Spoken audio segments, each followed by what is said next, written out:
Hi guys, welcome to movie మామ. Finally most awaited film అయిన కూలీ మూవీ అయితే చూసి రావడం జరిగింది. మరి మూవీ నాకెలా అనిపించింది అంటే పర్లేదు, బానే ఉంది, కానీ ఎక్కడో తెలియని చిన్న లోటు.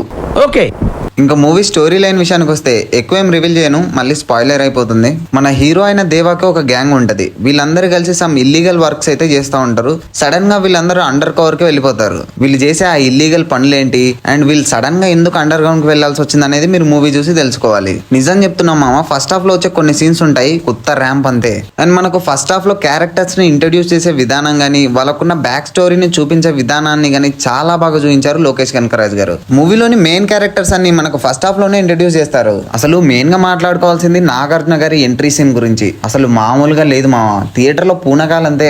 బక్కోడు కొట్టిన బీజేయం గానీ లోకేష్ కనకరాజ్ గారు క్యారెక్టర్ ని ఎలివేట్ చేసే విధానం గానీ చాలా బాగా వర్క్ అయ్యాయి. నాకైతే ఫస్ట్ హాఫ్ లో ఒక్క సీన్ దగ్గర కూడా అసలు బోర్ అనే ఫీలింగ్ కూడా రాలేదు. ఇంకా ఇంటర్వెల్ విషయానికి వస్తే మైండ్ మింగే ట్విస్ట్ తో కట్ చేశారు. అసలు విక్రమ్ మూవీ తర్వాత ఆ రేంజ్ ఇంటర్వెల్ సీన్ ఎక్స్పీరియన్స్ చేశానంటే అది ఈ మూవీతోనే. లిటరల్లీ మైండ్ మింగింది లోపల. ఫస్ట్ హాఫ్ చూస్తున్నంత సేపు ఒక హైలో ఉంటాం మనం. ఇంకా సెకండ్ హాఫ్ స్టార్ట్ అయ్యాక ఎందుకో ఆ హై మూమెంట్ అనేది కొంచెం తగ్గిందేమో అన్న ఫీల్ వచ్చింది నాకు. ఇందాక చెప్పాను కదా ఫస్ట్ హాఫ్ లో ఒక్క సీన్ కూడా బోర్ అనే ఫీల్ ని తీసుకురాలేదని. బట్ సెకండ్ హాఫ్ లో కొన్ని సీన్స్ మాత్రం ఎందుకో లాగ్ అయిన ఫీల్ మాత్రం వచ్చింది. పర్లేదు, సెకండ్ హాఫ్ కూడా డీసెంట్ అని చెప్పొచ్చు. ఇంకా సాంగ్స్ అండ్ బీజిఎమ్స్ గురించి మాట్లాడుకుంటే మనం బయట విన్న వాటికంటే థియేటర్ లో చాలా బాగా ఎంజాయ్ చేస్తాం. ఇంకా బీజిఎం అంటారా, ఏం చెప్పాలి సార్ బక్కోడి గురించి. ఒక్కో క్యారెక్టర్ కు ఒక్కో బీజిఎం. అసలు అనిరుద్ గురించి ఎంత చెప్పినా తక్కువే మావా. ఇంకా యాక్టర్స్ యొక్క పర్ఫార్మెన్సెస్ గురించి మాట్లాడుకుంటే మనం ముందుగా మాట్లాడుకోవాల్సింది మన కింగ్ నాగార్జున గారి గురించి. లిటరల్లీ నట విశ్వరూపం చూపించేశారు.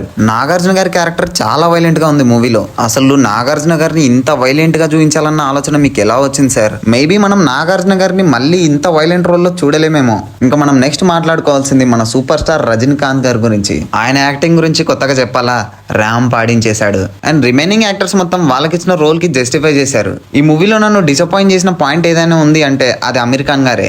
ఎందుకంటే ఈ మూవీలో తన క్యారెక్టర్ ని ఇరికించిన ఫీల్ వచ్చింది. మేబీ లోకేష్ కనగరాజ్ గారి నెక్స్ట్ ఫిల్మ్ తనతోనే కాబట్టి సో ఈ కూలీ మూవీలో ఇరికించే ప్రయత్నం అయితే చేశాడు. ఈ మూవీ ఓవర్ హైప్ వల్ల అందరికి నచ్చకపోవచ్చు, బట్ ఒక యావరేజ్ మూవీ లవర్ గా సినిమాకి గానీ వెళ్తే కన్నుల పండగే. ఇంకా ఫైనల్లీ ఈ మూవీకి నేను ఇచ్చే రేటింగ్ 3.9/5. ఒకవేళ ఈ సినిమా మీరు ముందే చూసుంటే మీరు ఈ సినిమాకి ఎంత రేటింగ్ ఇస్తారనేది తప్పకుండా కింద కామెంట్ చేయండి మామ. అండ్ ఇలాంటి మూవీ రిలేటెడ్ కంటెంట్ కోసం మన ఛానల్ ని తప్పకుండా సబ్స్క్రైబ్ చేసి ఆ పక్కనున్న బెల్ బటన్ ఆన్ లో పెట్టుకోండి.